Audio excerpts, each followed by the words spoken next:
गोदी मीडिया भी याद आया कि जब अब्बू जान रहमतुल्लाह अलैह ने यह कहा कि हम किसानों के साथ खड़े हैं, तो बकायदा इंडिया टीवी जी न्यूज ने खबर लगाई कि पंजाब के शाही इमाम ने तड़का लगा दिया मजहब का किसान आंदोलन में। तो आज जुमे के दिन मैं बकायदा जिम्मेदारी से गोदी मीडिया को यह कहना चाहता हूं कि हमारे वालिद मरहूम ने तुम्हारे मुताबिक जो तड़का लगाया था, तड़का पूरा लग गया और अल्लाह ने किसानों को फतेह अता फरमाई कि अल्लाह किसानों को फतेह अता फरमा और मरकजी हुकूमत को हिदायत दे ताकि वो किसानों के साथ बात कर ले। आज जहां अलग अलग सियासी जमातें ये समझती हैं कि उन्होंने अपना मिशन पूरा कर लिया, या केंद्र सरकार ये समझती कि उन्होंने किसानों के ऊपर मलम लग दी, हम भी ये समझते कि हमारे रब ने हमारी दुआएं सुन ली हैं, तब आज का दिन हमें देखने के लिए नसीब हुआ है। तो मुझे याद आया पिछले साल वालिद साहब रहमतुल्लाह अलैह ने बाकायदा बार बार इसलिए मीटिंगें बुलाई कि हम सब मिलके भी किसानों का साथ दें, क्योंकि हम भी किसान हैं। और फिर लुधियाना की इस तारीखी जामा मस्जिद से बार बार किसानों के हक में रैलियां की गई, कई कई लाख मुसलमान जो इकट्ठे हुए।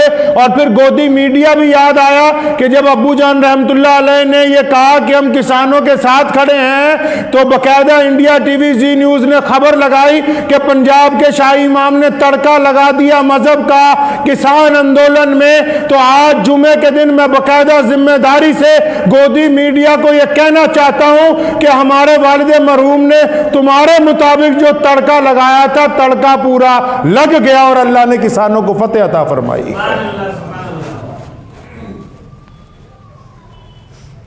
ठीक है, आज खुशी का दिन है, हमने अल्लाह का शुक्र अदा किया है।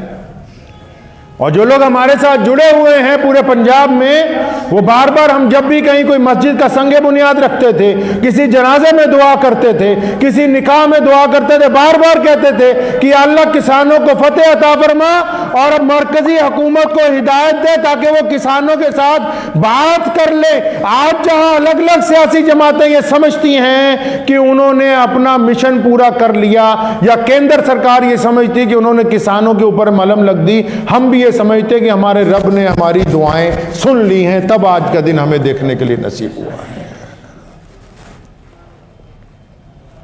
लेकिन इस दिन मैं उन सब लोगों को याद करता हूं जिन्होंने इन 14 महीनों में किसान आंदोलन में कुर्बानियां दी हैं। हम बार बार, कितनी बार हम लोग संगू बॉर्डर के ऊपर गए, बेशुमार मुसलमान गए, लेकिन जो हमारे पेशगी हजरात वहां संगू बॉर्डर पे गुज़िश्ता 14 महीने से बैठे हैं, टीकरी बॉर्डर के ऊपर बैठे हुए हैं, गाजीपुर बॉर्डर पे बैठे हुए हैं, जिनमें कई 100 अफराद ने अपनी जान खुदा के हुजूर सुपुर्द की है इस आंदोलन के दौरान, तो उनकी शहादतों को भुलाया नहीं जा सकता है, उन कुर्बानियों को फरामोश नहीं किया जा सकता जो कुर्बानियां इन 14 महीनों में दी हैं। बेहतरीन लोग वही होते हैं, कामयाब लोग वही होते हैं कि जब वो कामयाबी की सीढ़ी चढ़े तो फिर पहले, सबसे पहले पलट के उनको देखे जिन्होंने उनको वहां तक पहुंचाया है। और यही बात किसान आंदोलन के लीडरान को कहना चाहूंगा कि ये कुर्बानियां सिर्फ तुम्हारे अकेले लीडरों की नहीं है, पूरे भारत के सभी लोग इन कुर्बानियों में शामिल हैं। और आज जब अल्लाह के हुक्म से, जब फितरत के मुताबिक, जब इस देश के प्रधानमंत्री साहब ने यह मान लिया कि कानून वापस हो जाएंगे, तो अब किसी अकड़ के अंदर मत आना, बल्कि खुदा का शुक्र अदा करना कि कुर्बानियों का फल जो है वो तुम्हें मिल गया है। तो हम भी एक बार अल्लाह तबारक व तआला का शुक्र अदा करते हैं कि हमने बार बार किसान आंदोलन में बड़ी, मेरे वालिद मरहूम रहमतुल्लाह अलैह बार बार हमें कहते थे कि जिस तरह हम दीन का काम करते हैं, इस तरह किसानों के साथ खड़े हो जाओ। मैं बार बार पूछता था क्यों? फरमाया करते थे कि ये मिट्टी का आंदोलन है, ये ज़मीन की तहरीक है। प्यारा नबी सल्लल्लाहु अलैहि वसल्लम को ज़राअत से बड़ा प्यार था। हुज़ूर सल्लल्लाहु अलैहि वसल्लम ने सहाबा को 12 फरमाया मुख्तलिफ लश्करों को रवाना करते हुए कि खेतियों का ध्यान रखना, खेती बर्बाद नहीं होनी चाहिए किसी कीमत के ऊपर। आप सल्लल्लाहु अलैहि वसल्लम ने खुद अपने हाथ से बागात लगाए, हुजूर अकरम सल्लल्लाहु अलैहि वसल्लम ने खुद फरोग दिया है इसे।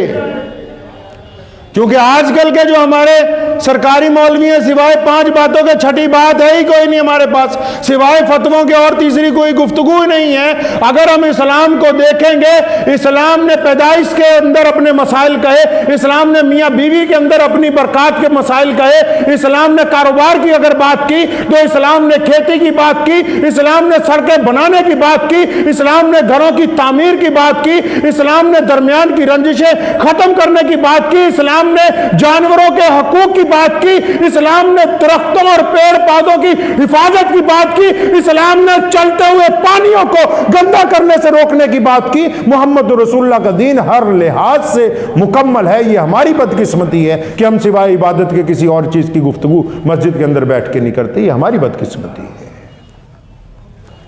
प्यारे नबी हज़रत मोहम्मद रसूलुल्लाह सल्लल्लाहु अलैहि वसल्लम को अगर हम पढ़ेंगे, हुज़ूर सल्लल्लाहु अलैहि वसल्लम ने जिंदगी का कोई शोबा ऐसा नहीं छोड़ा जिसके अंदर लोगों की रहनुमाई ना की। अगर कोई खजूर का बाग लगाता हुआ मिला, हुज़ूर सल्लल्लाहु अलैहि वसल्लम ने अपने हाथ से बेशुमार दरख्त लगा दिया। आप सल्लल्लाहु अलैहि वसल्लम यहां तक फरमाया कि चलते दरिया के अंदर कोई गंदगी ना डाले, और फरमाया दरिया के किनारे भी अगर तुम बैठ जाओ तो वजू के लिए सिर्फ उतना पानी लेना जितनी जरूरत है, बाकी पानी को जाया नहीं करना। ये गुफ्तगू कौन करेगा? हमारे पास तो गुफ्तगू कोई नहीं बची सिवाय इसके कि हम मर गए, लुट गए, कुछ नहीं हुआ। हम जिंदा कौम हैं और क़यामत तक जिंदा रहेंगे इंशाअल्लाह ताला। दुश्मन की साजिशें ये बताती हैं कि हम कामयाब हैं। नमाज के खिलाफ प्रचार ये बताता है कि हम कामयाब हैं। हुज़ूर सल्लल्लाहु अलैहि वसल्लम के खिलाफ नौज़ बिल्लाह अगर कोई गुफ्तगू करता है, इसका मतलब रसूलुल्लाह सल्लल्लाहु अलैहि वसल्लम की उम्मत आप सल्लल्लाहु अलैहि वसल्लम के तरीके पर चल रही है। तो कोशिश करें कि इंशाअल्लाह ताला जो आप सल्लल्लाहु अलैहि वसल्लम की सुन्नतें हैं इनको हम अपनी ज़िंदगी में ढालेंगे नहीं इंशाअल्लाह। हमारा किरदार हज़ूर अकरम सल्लल्लाहु अलैहि वसल्लम की सीरत बयान करें। वक्त भी हो गया है, दुआ कीजिए कि ये किसान आंदोलन जो मुकम्मल हुआ है इसके अच्छे नताइज दुनिया के सामने आए, और जो लोग इसकी क़ियादत कर रहे हैं वो दयानतदारी से इसकी क़ियादत करें, और जो लोग इस आंदोलन के दौरान शहीद हो गए जिनमें तमाम मज़ाहिब के लोग हैं, सिख भाई भी हैं, हिंदू भाई भी हैं, मुसलमान भाई भी हैं, दलित भाई भी हैं, तमाम मज़ाहिब के लोग, 700 अफराद इन 14 महीनों में इस दुनिया को लब्बैक कह गए किसान आंदोलन के दौरान। उनके लिए भी दुआ गो कि अल्लाह ताला उन सब के घर वालों को सब्र जमील अता फरमाए, और इस खुशी के मौके पर सब्र के साथ खुदा का शुक्र अदा करने की तौफीक अता फरमाए। इन्हीं अल्फाजात के साथ इजाज़त चाहता हूँ। वाखिर दावाना अनिल हम्दुलिल्लाहि रब्बिल आलमीन।